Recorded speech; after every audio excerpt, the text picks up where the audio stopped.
Ele é apontado como um grande médium da atualidade. Eu vou conversar com Divaldo Franco. Venha!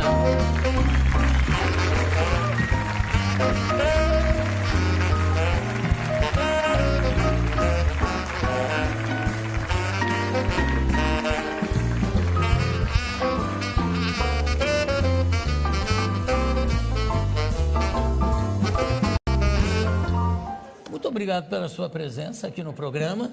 Mas é um prazer imenso. É um lançamento do livro, Divaldo. Sim. Ana Landi. Agora explica um pouco para a gente. Esse livro foi psicografado, por acaso? Não, é jornalista. É um livro biográfico.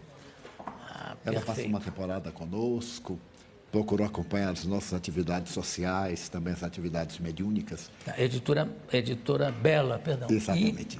Depois, ela elaborou o livro, publicamos no ano passado, ela publicou aqui na Saraiva, demos autógrafos. Sim. E agora temos o prazer de estar com você. Imagina, o prazer aqui. Um grande prazer. É todo meu. Quando é que você começou a sentir essas manifestações de espíritos, vamos chamar de espíritos, por falta de encontrar um nome mais apropriado, não é? Manifestação ou espírito, enfim. Quando é que começaram a se manifestar através de você? Quando eu contava 4 anos, nossa família é muito católica, no interior da Bahia, em Feira de Santana, eu estava brincando na sala e se adentrou uma senhora estranha e me disse: chama Ana, que é minha mãe. Eu achei natural, chamei minha mãe, que estava na cozinha, e quando ela veio, eu digo: tem aqui uma senhora que lhe quer falar. E minha mãe, não percebendo o caso, me reclamou, pensou que era uma brincadeira, me puxou a orelha, que naquele tempo podia, né? Agora não pode mais, e se voltou para a cozinha. Então a senhora disse: Di, que é meu nome de família, chame Ana, diga que é Maria Senhoria, eu sou sua avó. Mas eu não entendia nada disso aos 4 anos. Meus avós, todos 4, já haviam morrido, eu não sabia. Eu voltei a chamar minha mãe. Quando ela veio, eu digo: olha, a mulher está dizendo que é Maria Senhorinha e quer falar com a senhora. Minha mãe teve um choque, porque ela nunca havia falado o nome de sua própria mãe. Quando ela nasceu, a mãe morreu de infecção puerperal e ela foi atendida por uma irmã mais velha. Ela ficou assustada: mas como você sabe isso? Eu digo: a senhora está aqui. Mas ela não havia. Então me pegou e levou à casa da minha tia e disse: esse menino enlouqueceu, ele está dizendo que mamãe está lá. Minha tia então perguntou como é que era ela. Eu lembro vagamente, a saia arrastava, tinha algo na cintura e chamou minha atenção qualquer coisa que tinha aqui. Quando eu descrevi, minha tia disse: olha, é mamãe, porque esse é um camafeu que eu coloquei no seu cadáver. Então, procure saber o que é que ela quer. E as duas ficaram com medo, me deixaram Procure saber o que é que ela... Vai lá. Vai lá. Jogaram o pobre do órfão. E então eu não me lembro o que aconteceu. Aconteceu um fenômeno psíquico qualquer, eu perdi a consciência. A partir daí, João, eu me tornei uma criança mais ou menos especial. E meu pai era muito severo. Muito especial, como mais ou menos. E aí? Porque eu via coisas que os outros não viam. Via crianças, especialmente o indígena brasileiro, que dizia chamar-se Jaguaraçu. E nós brincávamos muito, e eu tinha a impressão que era uma criança como outra qualquer. Você brincava com esse índiozinho? Trepava nas árvores, corria pelo quintal, aquelas casas de quintais muito grandes. E ele trepava nas árvores junto com você também? Então, sempre chegava na frente. Bom... E eu ficava surpreso. E assim: ué, como é que você subiu antes de mim? Eu dizia assim: fenômeno, fenômeno. Mas eu não sabia o que era fenômeno, o índiozinho Jaguaraçu. Quando eu completei lá pelos 7 anos, eu comecei a perceber que eu via muitos outros seres que os meus pais não viam. E então aí criaram-se muitos problemas, porque eu era muito católico, estava sempre na religião, confessava, e o padre terminou por dizer que aquilo era uma influência demoníaca, que o demônio estava desejando... Essas influências são sempre consideradas demoníacas. É uma coisa absurda, não é? Porque nunca me havia proposto nada negativo. E então ele exigia que eu tivesse uma vida reta. Aos 7 anos eu tinha mais do que reta, não podia ter uma vida oblíqua naquela oportunidade. E então ele disse: olha, ore muito. E eu orava. Quanto mais orava, piorava. Porque eu me concentrava, entrava num mundo psíquico mais forte. Por fim, aos 12 anos, eu briguei com Deus. Porque eu disse para ele: você não aguenta o diabo, como é que eu vou aguentar? Se você que criou o diabo não aguenta, como é que eu vou aguentar? Faço de tudo, oro, confesso, comungo. Nesse ínterim eu adoeci. Morreu um irmão meu e eu fui ver, ele estava caído no meio da rua e eu tive um impacto muito grande. Voltei para casa, avisei os meus pais e fiquei sentado. Aquele tempo não havia necrópsia nem nada no interior da cidade, só havia um médico. Ele foi levado para sua casa, que era casado e morava perto de nós. E então, mais ou menos às 8 da noite, minha mãe disse assim: meu filho, vamos fazer o velório, vamos orar o terço de Nossa Senhora. Nós tínhamos uma mesa muito grande, porque nós éramos 13. E então, aquela mesa, 2 bancos. 13 filhos. 13 filhos. Com meu pai e minha mãe, 15. Era assim, muito tranquilo. É, Era o primeiro vendo. laboratório da minha vida. É. E então, naquele momento, eu me quis levantar e não pude. Tentei outra vez e não pude. Quando minha mãe me puxou, eu caí. E então foi chamado o médico, ele disse: é um trauma. Foi o choque. Se ele tomar outro choque, ele fica bom. Meus irmãos eram muito inteligentes e me aplicaram o choque elétrico. Não sabiam que era um choque psicológico. E então eu não morri porque eu não estava no programa. Então me assustavam essa coisa do interior. Por fim, no dia 5 de dezembro de 1944, foi levada à nossa casa uma senhora. Ela me olhou detidamente e disse: mas este menino não tem nada. Eu digo: nossa, que surra que eu vou tomar. Eu estava ali acamado desde o dia 23 de junho até 5 de dezembro. Meu pai era do temperamento da psicologia. E lá em casa nós tínhamos um psicólogo pendurado atrás da porta. Qualquer coisa tinha uma sessão de psicoterapia e a gente ficava ótimo, sem recalque, sem conflito, sem nada. Agora, me desculpe, eu estou fazendo cálculos aqui pelas datas que você está me dizendo. Desculpe a minha brutal falta de sensibilidade ou de educação, mas com quantos anos você está? Que idade você tem? 89. Se a gente passar a mão e você pega isso, não? Não, mas eu transfiro com muito prazer para você. Tá. O restante que houver, nós dividimos. Olha que louco. Podemos fazer uma boa parceria. 89. 89 anos de 90 atividade. quando é? 5 de maio. 90. Mas eu não acredito, Jô. De vez em Acredita quando em quê? eu olho a certidão de idade, deve não- ter algum engano. Porque eu não sinto nada. Sinto um prazer imenso de viver. Porque, sendo espírita, eu descobri o milagre da vida. O milagre da vida é a alegria de viver. Trabalhar, ter uma vida interior muito tranquila, fazer uma viagem para descobrir qual é o objetivo da nossa vida na Terra, encontrar o significado existencial e não se abater na hora do problema. Problemas todos nós os temos e eles nos chegam como convites ao amadurecimento espiritual e moral. Agora, desculpa, o Divaldo, ou sua família chama você de Di. E fico muito feliz de se chamar-me assim. Então tá bom, Di. O seguinte, você com essa aproximação que você tem com o mundo espiritual, você tem alguma noção, já te foi dito, acho que não, mas já te foi dito quando você deve se preparar para embarcar, para ir para o outro lado? Né? A proposta é: esteja preparado para qualquer momento. Porque Jesus havia muito dito bem, que a hora nós não sabemos. Não pode saber. Mas eu tive uma parada cardíaca há 30 anos. E tive a chamada quase morte. Então eu vi-me fora do corpo. Fui levado para fazer exames e praticamente estava morto. Voltei. Quando eu voltei, eu tive um infarto. E nessa oportunidade, o meu cardiologista, depois de examinar, disse: olha, prepara para morrer dentro de um mês. A sua vida agora é outra. Naquele tempo eram as operações largas, fazia da gente Chamado verdadeiros frangos, né? céu Porque aberto, abria é. céu aberto, fazia a pesquisa. E ele disse: olha, Edivaldo, se você tiver o maior repouso, você viverá mais de 30 dias. Mas não pode mais se alimentar como antes, não pode falar. Imagina, dizer eles são baiano, que não pode falar. É mesmo que condenar à morte. Porque o baiano não fala, ele fala pelos cotovelos. E você está vendo, né? E com velocidade para não perder tempo. Tá certo. E a comida, como é que ficou a restrição? Uma Você tragédia. hoje come de tudo? De tudo e do que aparece. Mas o mais importante é que eu sobrevivi e ele já morreu. Eu fui ao enterro, fiz uma oração muito bonita, agradecendo a Deus antes ele do que eu.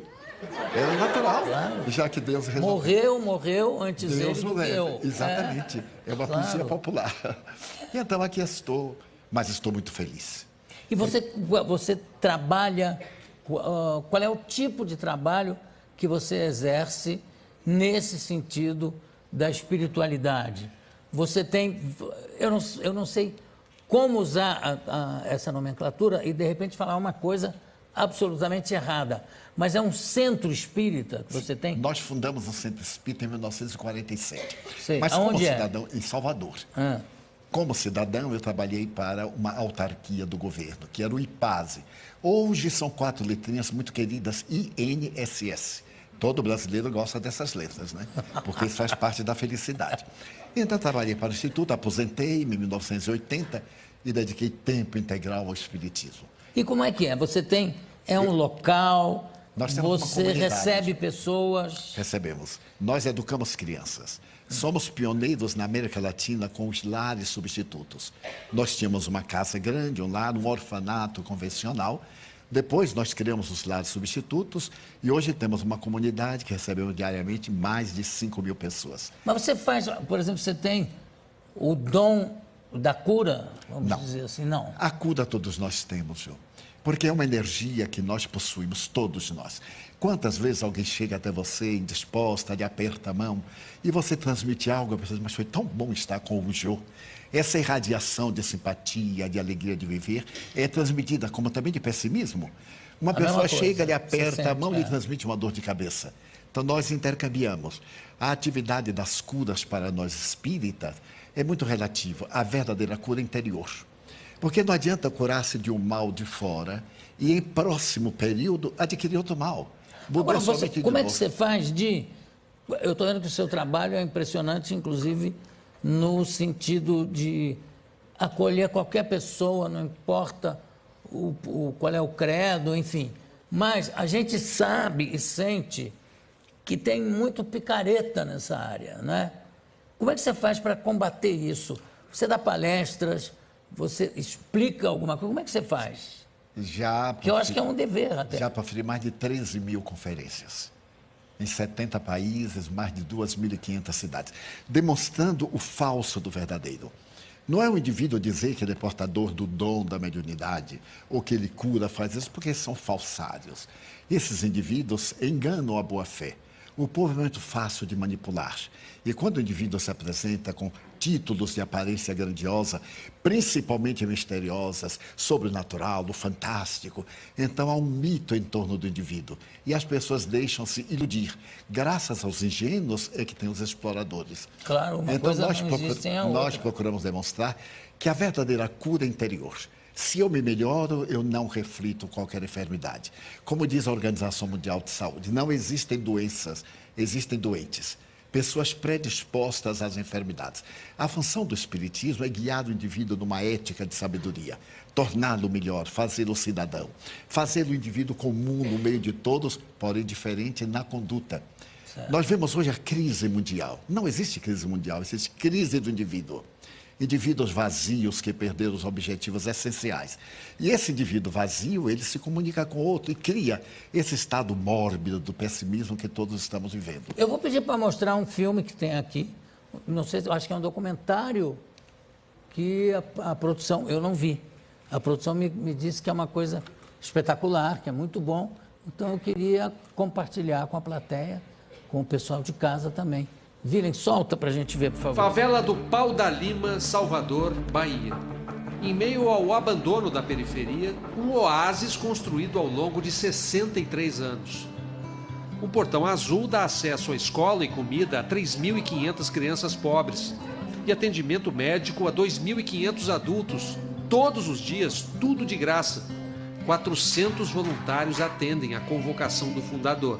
Uma verdadeira cidade com ruas, casas, biblioteca, hospital, padaria, que ele planejou e ajudou a construir. Que loucura isso!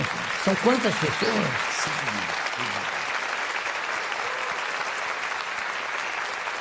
Agora, isso é uma entidade que vive de contribuições? Contribuições, convênios governamentais, principalmente na área da educação. Nós temos 103 professores em convênios com a prefeitura, com o Estado.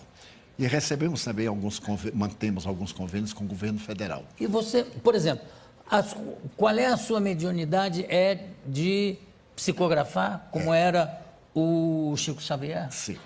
E Quantos livros já psicografou? 260. De que autores, vamos dizer assim? Tem autores Rabindranath Tagore, específicos? que foi o grande poeta indiano, né? Viana de Carvalho, Joana de Ângeles, mais de 60 espíritos. Agora, a diferença entre nós e outros autores é que nós cedemos os direitos autorais não só para a nossa obra, como para outras instituições. Porque o lema do Espiritismo é a caridade. Mas não apenas a caridade de doar, a caridade moral, a caridade de compreender os outros. Cada qual tem o direito de crer ou de não crer. Eu respeito mais um ateu digno do que um religioso hipócrita. Muito Então, bem. a grande Ótimo. coisa...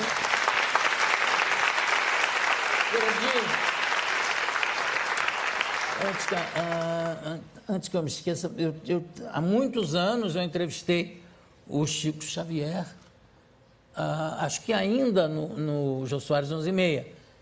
E, de repente, teve uma coisa engraçada que ele relatou, uma viagem que ele estava fazendo e o avião começou a sacudir, não sei o quê, e ele teve medo de morrer. E alguém que estava com ele disse assim, ué, mas você está com medo de morrer? Eu disse, não, eu não tenho nenhum medo de morrer, mas não quero morrer agora. Sabe, não precisa ser tão imediato esse meu encontro, sabe, pode ser postergado. E, graças a Deus, o avião seguiu viagem e tal. Você tem medo desse encontro? Não, não tenho. Já me acostumei. A essa altura do campeonato, eu sou preparado para tudo. Porque já viajei muito de carroça, de avião e de navio, tudo que existe. Então, já estou... Acho que você provavelmente vai morrer de gasto, porque quando chegar nos 100 e poucos... Muito obrigado, 120, 100 e poucos. Mas essa é a minha perspectiva. Não é? É. Um amigo, eu estive adoentado, e um amigo muito gentil disse, não se preocupe de morrer, você está muito bem, pode morrer. Mas quem lhe disse que eu quero morrer? Não, eu quero viver, sou espírita, mas eu quero viver um pouco aqui na Terra. Eu ainda não realizei todos os meus ideais. E depois disso nós criamos uma maternidade para atender partos sem dor. E para poder fazer também partos que não sejam cirúrgicos. E temos um resultado fantástico. Não, eu acho que o resultado fantástico já está espelhado aqui na sua presença. Eu quero agradecer demais a presença deste humanitário, não vou chamar de espírita, vou chamar de humanitário, que é o trabalho, é o que ele é, tá? Divaldo Franco. Muito obrigado pela sua presença. Mas sou eu que agradeço, Jô. Demais. Você não faz ideia da emoção.